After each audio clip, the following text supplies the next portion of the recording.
Yo guys, mana satu pilihan korang, version Pro ataupun non-Pro? Kali ni kita akan buat comparison supaya korang sendiri tahu mana satu nak beli, antara Honor 400 Pro ataupun Honor 400 non-Pro. Kedua-dua telefon ni sebenarnya harga dia jauh beza juga.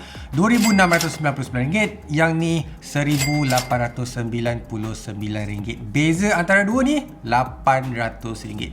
Boleh bayar sewa bilik, boleh bayar sewa rumah, boleh bayar kereta. Perbezaan harga tu kan.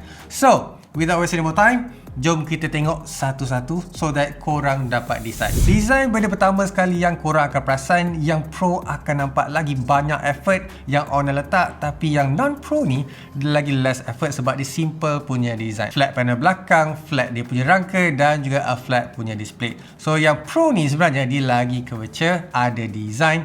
Camera lens pun sebenarnya lagi lebih daripada apa yang non-Pro ni actually ada. So dekat situ banyak advantage dekat version Pro. Yang tu sebenarnya ikut korang personal preference. Aku lagi suka dekat version Pro sebab dia ada extra lens. Tapi kalau cakap pasal simplistic design, aku akan pergi kepada non-Pro. Size ada beza juga. Version Pro kali ni dia pack dengan 6.7 inci size screen. Tapi version yang non-Pro, dia punya screen adalah 6.55 inci sahaja.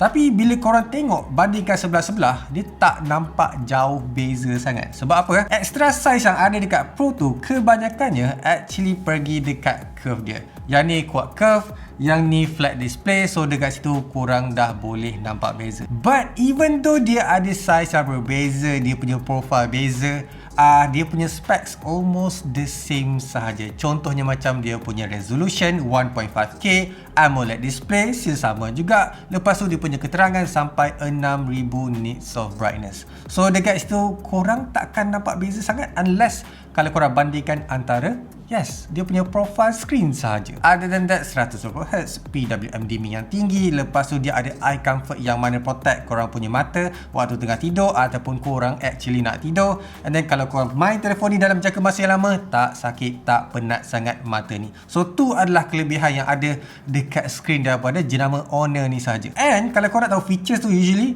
ada dekat dia orang punya flagship juga, Honor Magic 7 Pro. Ada juga dekat sini. Lepas tu otak dia yang proses segala benda yang korang akan buat setiap hari. Mana satu yang lagi laju dan juga mana satu yang korang sebenarnya perlukan. Dua-dua dekat sini pakai prosesor yang berbeza tapi jenama yang sama.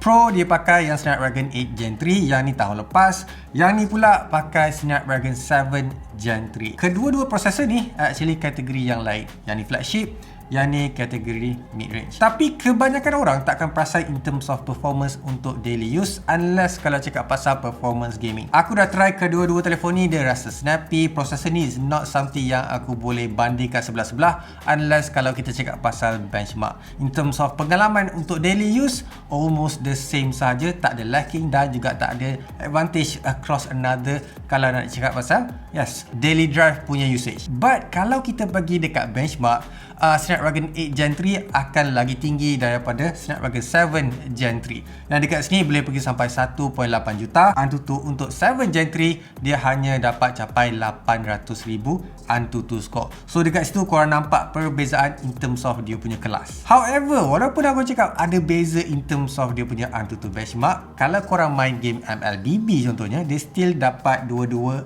ultra punya FPS. So mungkin korang tak akan nampak sangat kan perbezaan antara dua. Other than that, dua-dua ni actually pakai 12GB RAM. Korang boleh naikkan lagi kalau korang nak. Dan juga dia punya storage 512GB. Dua-dua ni sama tau in terms of dia punya specs. Sekarang kita nak cakap benda yang tak ada beza, sama je antara dua ni. That is dia punya bateri. 400 Pro dan juga 400 non-Pro ni sebenarnya pack dengan bateri yang sama besar, 6000 mAh of battery. Daily usage aku untuk version Pro boleh sampai 1.5 hari.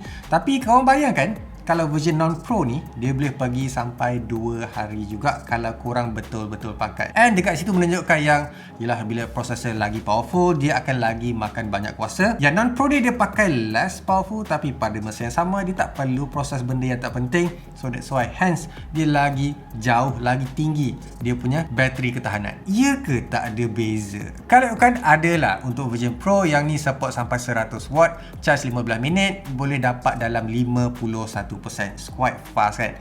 However, version non-pro dia support sampai 80W. Dekat sini dalam masa 15 minit dia boleh charge sampai 40%. So 15 minit beza dia dalam 10 ataupun 11% sahaja. Satu benda lagi, kalau kereta korang ada wireless charging, yang ni tak support tapi yang ni support, dan boleh support tinggi sampai 50W of wireless charging. Sekarang kita nak cakap pasal dia punya kamera pula. Ada beza ke? Untuk Vision Pro dia ada 3 lens actually. Yang non-pro dia pakai 2 lens sahaja. Tapi dua-dua dia pakai 200MP. Yang pro dia ada telephoto 3 kali zoom 50MP. Ultra wide dia 12MP. Version Pro pun dia ada ultra wide 12MP juga. Tapi dia tak ada telephoto lens. Dekat situ dia akan ada features dua-dua. Ada AI zoom daripada Honor. Tapi aku suka cara Honor setup kedua-dua telefon ni almost identical, almost similar. Contohnya macam dia ada 200MP, dia ada AI features yang korang boleh zoom, dia akan boleh tajamkan lagi gambar korang tu, and then dia juga akan ada OIS untuk dia orang punya main sensor. So dekat situ korang nampak lah, Honor bukan kedekut. Dia memang betul-betul bagi kalau boleh dia nak bagi. Lepas tu korang boleh tengok lah hasil gambar yang dia orang sebenarnya dah bagi. Color reproduction yang sangat-sangat baik, portrait yang kemas, tak ada weird bleed edges macam tu, dan juga tak over process untuk dia orang punya smartphone.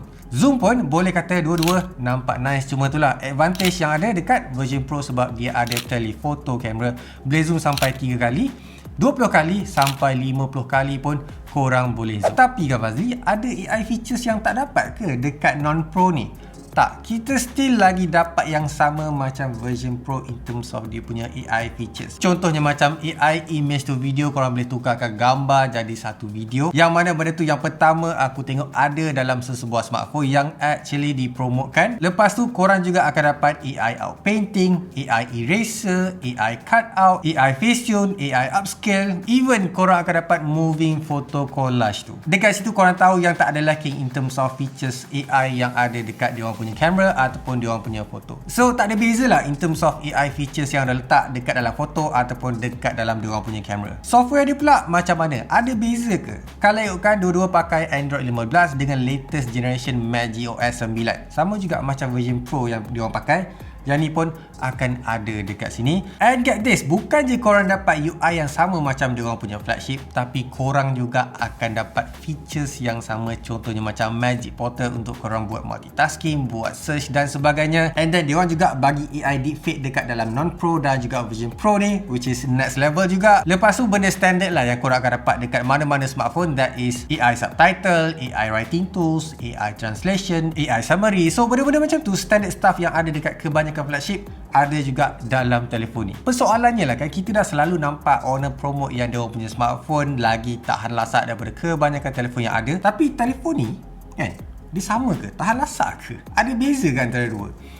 Ya, akan ada beza. Version Pro dia sebenarnya ada IP68 dan juga IP69. Dia ada super reinforced dia punya screen dekat depan. Yang version non-Pro ni, dia sebenarnya ada satu saja, that is a super reinforced glass yang ada dekat dia punya skrin depan, dan juga dia ada IP66. Tu je yang korang akan dapat dengan version non-pro dekat sini. So basically yang ni lagi tahan lasak daripada yang ni. Korang boleh jatuhkan, boleh kena air, tapi tak se-ekstrim macam telefon version Pro. Apa yang aku patut cakapkan juga, dua-dua telefon ni ada NFC sensor untuk top up korang punya Touch and Go. Lepas tu dia ada stereo speaker yang korang boleh dengar, which is quite loud. Tapi ada beza lah in terms of dia punya Wi-Fi connection. Version Pro dia ada Wi-Fi 6E dan juga Wi-Fi 7. Version non-Pro dia hanya support Wi-Fi 6 sahaja. Dua-dua ni kan kelajuan dia almost the same saja. Kadang-kadang dia lebih kepada efficiency instead of kelajuan semata-mata. Walaupun aku cakap bateri dia sama besar 6000 mAh, berat dia beza sikit. Version Pro dia punya berat 205 gram. Version non-Pro dia 184 gram sahaja. So yang ni lagi ringan, yang ni lagi berat sikit lah, tak ada jauh beza sangat pun. Alright, mana satu yang aku akan pilih antara dua ni? Personally, aku akan cakap version non-Pro ni memang not bad in terms of dia punya hardware. Mungkin korang cakap dia tak se-powerful version Pro, tapi kalau korang cakap pasal features, ni pun pack tau. Dia dah over daripada apa yang hardware dia dapat tawarkan. However, version Pro dia sangat appealing, sangat premium dan juga sangat overpowerful daripada sebuah non-Pro. Tapi still, korang akan dapat features yang sama. Beza dekat sini, hardware sahaja. benchmark dia sahaja. Kalau korang nak main game, dua-dua dapat performance yang sama, dapat FPS yang sama. So dekat situ korang rasa penting ke upgrade kepada Snapdragon 8 Gen 3 instead of pakai yang 7 Gen 3 sahaja. So RM800 itulah perbezaan yang korang akan dapat. But personally, kalau aku daily drive and aku tak kisah sangat pasal telefoto tu, yang ni dah cukup. However, kalau aku nak semua benda ekstra, aku akan pergi dekat yang ni.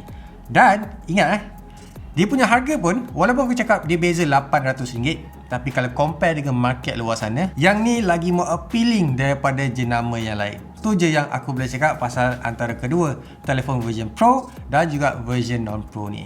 Macam biasa guys, if you like, subscribe, so make it smiling, and I'll see you guys on my next video. Bye!